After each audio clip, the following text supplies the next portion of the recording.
And yes, Wellington, we are undergoing a fairly dense earthquake at the moment. So please just get to somewhere where you are safely under some protection. 10 seconds that felt like an eternity. That was all it took. It was terrifying. I thought I was going to die. As the violent and unforgiving February earthquake brought buildings across Christchurch to their knees. In New Zealand, there is a lot of damage after that magnitude 7.8 earthquake, but there's also a strong sense of relief because it could have been so much worse. The big problem is that the town of Kaikoura is cut off. This is the price of living on a fault line. And here's another cost: earthquake strengthening rules for buildings in the firing line. We cannot completely remove these risks, but we need to do what is practically possible to improve public safety. But when the cost of doing that becomes overwhelming, how do we balance safety with risk? Apartment owners in Wellington are pleading for an urgent review of the ruin they say they're facing under earthquake strengthening rules. It's the first thing you think of in the morning, the last thing you think of when you go to bed at night, and quite often the things you're thinking about when you wake up sweating in the middle of it. Keeping people safe from harm when disasters strike is important. But if how we do that is by ruining the lives of more people than will be saved, then we must think again. A Southland town fears for the future of its main street as owners ditch their buildings rather than have them strengthened for earthquakes. This is all prompting calls for the government to reconsider the rules around this. Now, the government has hit pause while that happens. Owners of earthquake-prone buildings will now have a 4-year extension on the deadline to strengthen or demolish. In a widely anticipated move, last week the government also announced it would bring forward a review of earthquake legislation. That will begin immediately. The move has been met with both praise, huge cost escalations with construction, inflation, all of that stuff. So it's making it near impossible for a lot of owners to upgrade their buildings. So providing them with a bit more time and potentially a solution, I think is hugely positive. And fair. A lot of texters this morning, I have to say, texting in saying, look, lives are at risk here. A lot of people from Christchurch texting in saying, this will put lives at risk. Kia ora, I'm Tom Kitchen, and today on The Detail, the government's delay to bring earthquake-prone buildings up to standard and its review of the law. Is this the rescue building owners need, or will such a lifeline lead to more disaster? Piers Fuller is a senior reporter for The Post, based in Masterton. He's been covering earthquake-prone building issues for several years. We start by talking about the new rules put in place after the Christchurch and Kaikoura earthquakes, officially the Earthquake-Prone Buildings Amendment Act. It came into force in 2017. That had goals of making buildings safer and saving lives. And obviously the government had learned a lot from Christchurch and also Kaikoura. They brought clarity around identifying earthquake-prone buildings, about the council's obligations and how they would get the owners to enforce their responsibilities around remediating those buildings, and also gave them timeframes to work to. And the timeframes were set on the risk levels that different parts of the country had. So if you were in high-risk areas, which does cover a lot of the country, you had effectively half the time that you may have in lower-risk areas. Yeah, so where were some of these high-risk, medium-risk, low-risk areas? So high-risk pretty much covers the east of the North Island, the east of the top end of the South Island, down to Canterbury or mid-Canterbury, and also the west coast, most of the west coast of the South Island as well. You're looking at Christchurch, Blenheim, Wellington, the whole east coast, such as Hastings, Gisborne, Napier, obviously, famous for its earthquakes. On the morning of February the 3rd, 1931, at 10:48, the district was shaken by an earthquake of the magnitude of 7 3/4 on the Richter scale. The epicenter being 20 kilometres northwest of Napier. Then you've got the medium risk zone, which goes through the mid-North Island and through parts of sort of Canterbury and Otago, and then the low risk, which is the coastal Otago, Dunedin, and from Auckland up northward to throughout the whole of Northland. Also, in that legislation in 2017, there was a national register of earthquake-prone buildings put in place? Yes, and that national register is a great resource for keeping tabs on where all these buildings are. You can either go and have a look at a map, and it'll show you all the little dots of all the buildings, and you look at a city like Wellington, it's just absolutely covered in them. And then you can go and have a look at the notices that have been issued and when they are due. So it's creating the crisis that Wellington is in now is because you've got, I hate to use that term, but it's kind of a tsunami of deadlines that are coming up over the next 3 or 4 years. By the end of 2027, there's going to be almost 300 buildings in Wellington that have to be dealt with, and most of them take quite a high level of intervention. They're not easy. Most of the low-hanging fruit, so to speak, buildings that are easy to fix have already been done. So with 300 buildings and many owners quite reticent to actually to do the work, then you can imagine the obligations on a council to get those done and potential lawsuits, potential interventions is going to be really high. And among its own estimates, Wellington City Council thinks that it will only have 20% of those buildings done in that time frame. So 20%. And it's a real crunch point. You know, they won't be able to do it. The owners won't be able to fix them. And you're going to have all these people, all these owners, all these companies and councils in breach of the legislation. What exact standards do they have to meet by this deadline, these 300 buildings in Wellington you talk about? So you've got the NBS, the New Building Standard, that's attached to a rating. So if a building is identified by the council as being potentially earthquake prone, then that building will need to get an assessment by an engineer. That engineering assessment will come up with a percentage on the New Building Standard with the NBS, and that NBS is a critical assessment standard, and if it's below 34% of the NBS, New Building Standard, it will be designated as earthquake prone, and then it has to be fixed or demolished. And around that is, if it's a heritage building, it can't be demolished without specific resource consent. For an expert's view on this, we're going to Nick Brooke, President of the Structural Engineering Society of New Zealand. New Zealand's obviously got a very large stock of existing buildings. Over time, our understanding of earthquakes and what a building needs to do to resist those has grown and changed, in particular over the last 40 or 50 years. There's really been some quite dramatic advances, and so you can broadly say that older buildings, on average, are not as good as the buildings we're putting up today.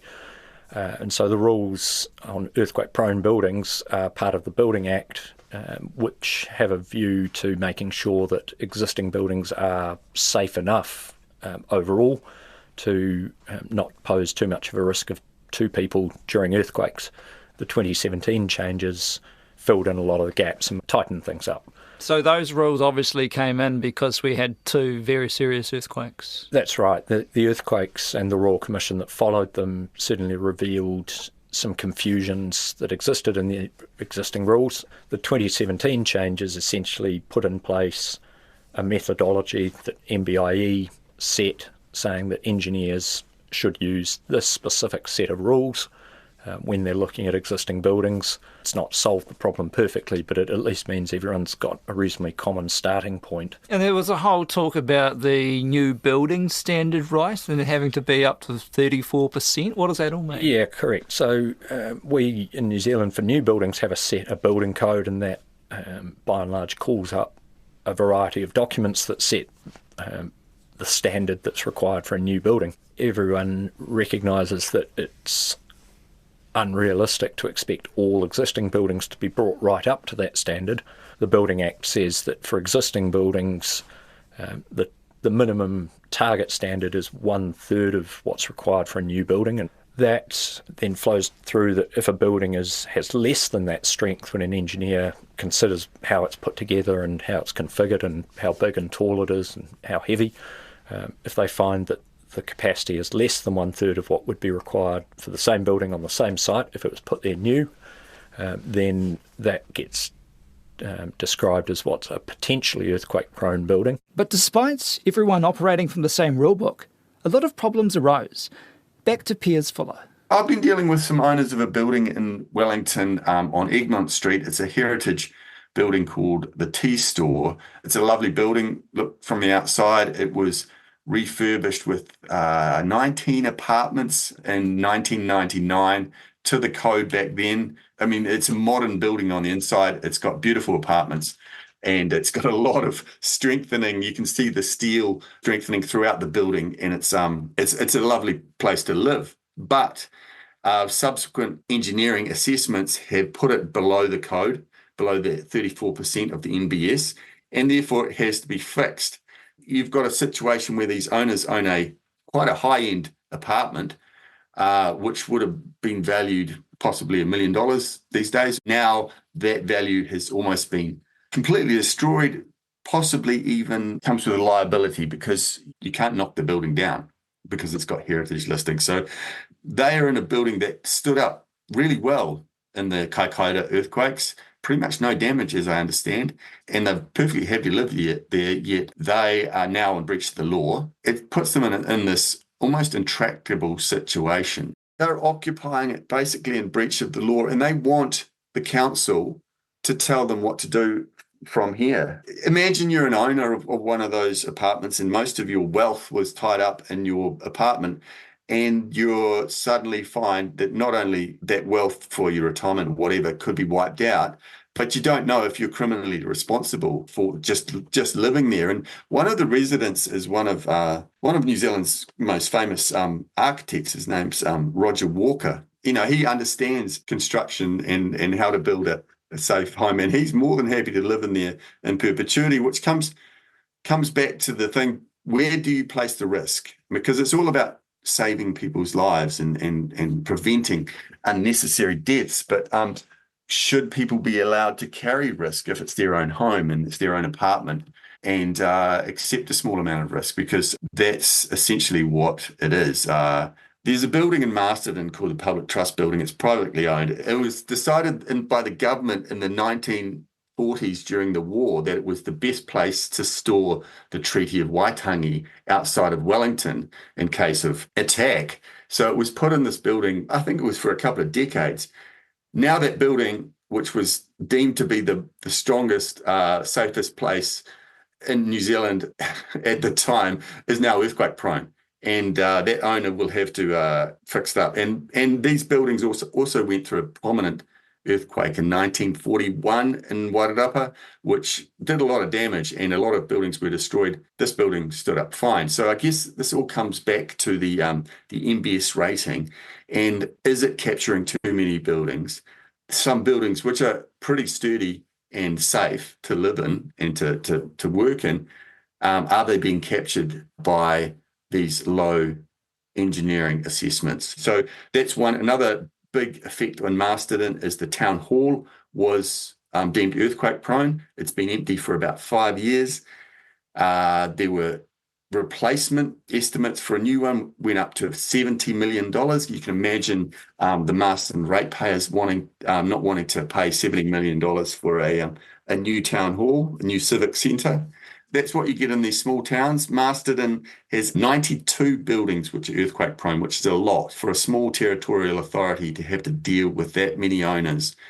And a lot of those buildings are single story. They're not big buildings that are going to collapse. They're small private buildings. If you look at Ashburton, they've got a raft of buildings that are now past their deadline. But every small town's going to have it. Nick Brooks found some problems too. There's been a lot of news stories over the last year or two or three about buildings, particularly in Wellington, being vacated because they don't achieve a certain earthquake standard, and that being below the expectation of tenants, building occupiers and so forth. That tends to be driven more by market expectations rather than by what's actually in the Building Act.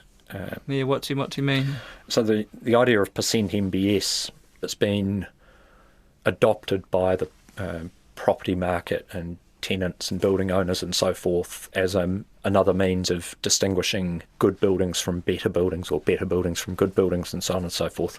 And so where the legal minimum is this 34% number, a lot of occupiers of buildings, corporate tenants and so forth, now require much higher standards than that. So maybe 67% of the new building standard, or 80% even, is a common number these days. The government's own institutions have famously been caught up in these risk assessments. The Ministry of Education's head office in Bowen Street in Wellington was closed yesterday after it was revealed it met only 25% of the criteria under the new guidelines for seismic assessment. Well, back now to our lead story, the shock announcement that Hutt Hospital's main building is an earthquake risk and must close. We understand its earthquake rating is just 15% of the new building standard. I did another story with another apartment building in Wellington, and Hazel Kirkham is a bit of a apartment seismic crusader. She went through MB's cost-benefit analysis and the chances of buildings falling down and the amount of people that would be killed. And she worked out that to save one life, there had to be $1.8 billion worth of investment, and that's private investment by owners. And so, for example, take their building. Apartment buildings in Wellington, when they first rolled out this legislation, it was estimated that it might cost $30,000 per apartment to bring your building up to standard. Now that figure is somewhere around $400,000, estimated by advocacy group in a city, Wellington, $400,000. In some apartments, it could be up to $1 million. So for those people who are occupying those apartments, it's turned a great option for inner city living into a terrible option, because it may wipe out any wealth that they have in it, and it's a very stressful situation that they're now in. The 2016 Act, which came into force in 2017, the estimate by the government was that it was going to cost the country $750 million. The liabilities on Wellington City Council alone, just the council, this is not private liabilities, will be probably more than that. So you can imagine, if you calculated the actual liabilities of this legislation across the country and you take in Auckland City's 1,500 buildings, you're talking billions and billions and billions of dollars. So I think that's where it's all got out of kilter. It's yes, we want to save lives, but at what cost? And that, I think, is why the Building and Construction Minister, Chris Penk, is taking this seriously, and he has listened to a lot of stakeholders, particularly in our region, but I'm sure around the rest of the country as well. We need the settings to be right to actually enable people to do the work, because there's no point government sitting at Wellington and saying that work must be done as a matter of legal compliance if it's not practical and not actually getting done. This extension needs to happen. The buildings won't be fixed in time, and they need to change the way that the law is executed so that fewer buildings get caught up in it. There was also so much talk about people wanting this law to change for years and years, but the previous government didn't do anything? I think there was a lot of inaction by previous governments. I'm told by the likes of Wellington City Councillor Iona Pannett, who has been quite rigorous with seismic issues. She said that having this decision by the current government was the most positive step forward in several years, because previous governments have done very little. So can we just talk about now the risks with bringing this review forward? So a lot of people say it's a really positive step, but I mean, if we get an earthquake in the next few years, there might be calls for, why was this delayed? Yeah, exactly. And that's always been the case. But the fact is that earthquake strengthening, even before the 2016 legislation, has been earthquake strengthening rules for decades. And it's been pushed down the road again and again and again. And if you keep doing that, then sooner or later there will be a big earthquake which will kill people in weak buildings.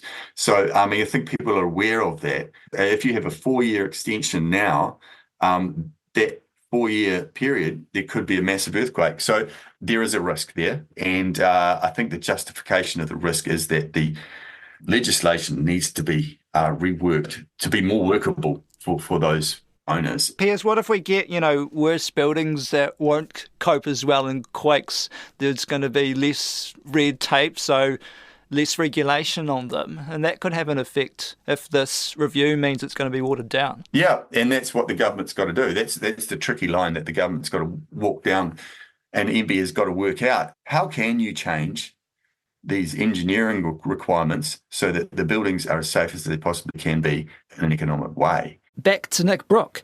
What does he think of the government's review and extension? Broadly speaking, they are necessary.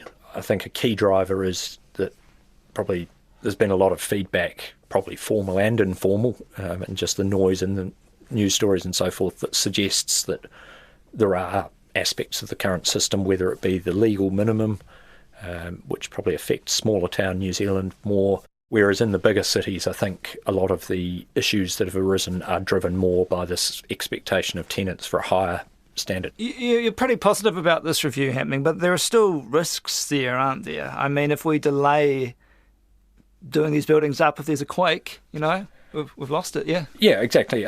Any delay does nominally increase the risk for a particular building. And so if you take a particular building and strengthen it tomorrow, then you've reduced the risk for that building compared to not doing that or doing it 5 years down the track. The aim would be that buildings keep getting strengthened, and I think naturally that will happen because someone's trying to attract new tenants and needs to bring a building to a certain standard, and so there will continue to be buildings being assessed and being strengthened, but with the stick of the punitive deadline extended out because they can't all be done within the timeframes currently put there. Yeah, well, some people are talking about this just rewarding procrastination. Yeah, I can see that perspective. I guess the counterpoint to that is that a lot of buildings have been strengthened in conjunction with other works being done and probably bringing in better return for the owners and so forth now. It's not a case that doing the work doesn't bring any rewards, because maybe that's what you need to do to actually have the building occupied and providing a return. But yeah, if we have a quake before this and people die, I mean, whose fault is it that these delays were put in place? It'd be a concerning situation to me if there was a consideration after a quake the delay had actually led to these problems. It's possible in some instances that you could say, well, but for that delay, that building may have been strengthened, but we, I guess, accept that sort of thing in a lot of walks of life and a lot of aspects of life. And so the cost and expense of strengthening buildings needs to be weighed, in my mind, against all sorts of other things that we're juggling in the country. And an obvious comparator to me is always road safety. And do you spend the same dollar to improve a building, or do you spend it to improve the roads? Where do the risks lie? And the actual risk posed to people in buildings, even earthquake-prone buildings, is relatively low in comparison to other risks that we accept day to day. Earthquakes will happen, and unfortunately there will probably be a number of casualties. The aim over time is to remove the worst of the worst and gradually improve things. That's it for today. The Detail is supported by RNZ and New Zealand On Air. This episode was engineered by William Saunders and produced by Alexia Russell. Thanks to Piers Fuller and Nick Brooke. I'm Tom Kitchen. Ka kite anō.